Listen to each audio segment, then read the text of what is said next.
Hello friends, வணக்கம். Welcome to வாங்க ருசிக்கலாம். இன்றைக்கி நல்ல காரசாரமான இஞ்சி சட்னி தான் பார்க்க போகிறோம்.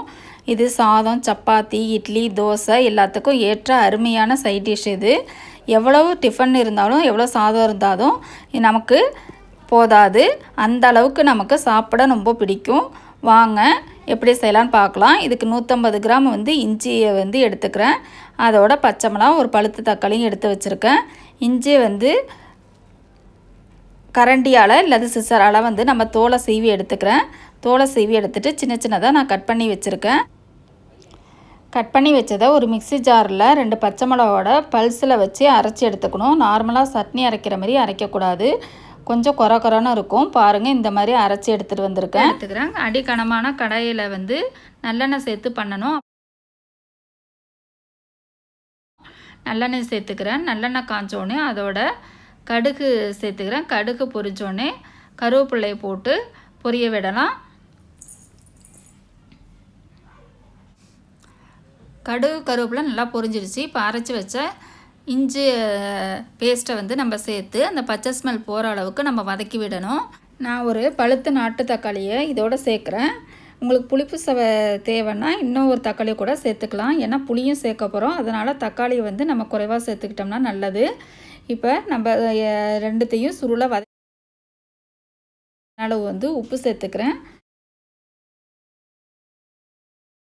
இப்போ காரத்துக்கு காஷ்மீரி மிளகாய்த்தூள் 1 ஸ்பூன் சேர்க்குறேன். கலரும் கொடுக்கும், நமக்கு காரமும் இதில் இருக்கும். நான் ரெண்டுத்தையும் நல்லா சுருளை. இஞ்சி சட்னி நமக்கு ஜீரண சக்தியை அதிகப்படுத்தும். இப்போ நெல்லிக்காய் சைஸு புளியை எடுத்து அதை ஊற வச்சு அந்த சாரை இதில் ஊற்றிக்கிறேன். ஊற்றிட்டு அந்த புளி ஸ்மெல் போகிற அளவுக்கு நல்லா வதக்கி விடுறேன்.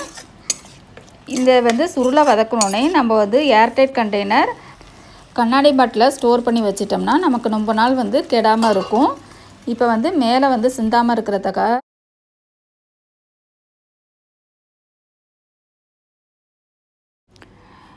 இந்த இஞ்சி சட்னியை நம்ம வேலைக்கு போகும்போது அர்ஜெண்ட்டாக நம்ம இட்லி தோசைக்கு தொட்டுக்கிறதுக்கு ஏற்ற அருமையான சைட் டிஷ்ஷாக இருக்கும். இது நீங்களும் இந்த ரெசிபியை ட்ரை பண்ணி பாருங்கள்.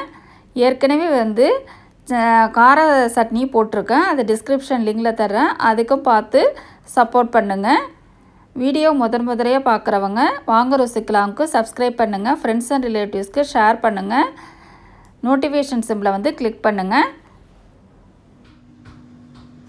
உங்களுக்கு இனிப்பு சுவை தேவைன்னா ஒரு துண்டு வெள்ளை கட்டியை கூட சேர்த்துக்கலாம். நல்லா புளிப்பு, காரம், இனிப்போட இந்த இஞ்சி சட்னி நீங்களும் ட்ரை பண்ணி பாருங்கள்.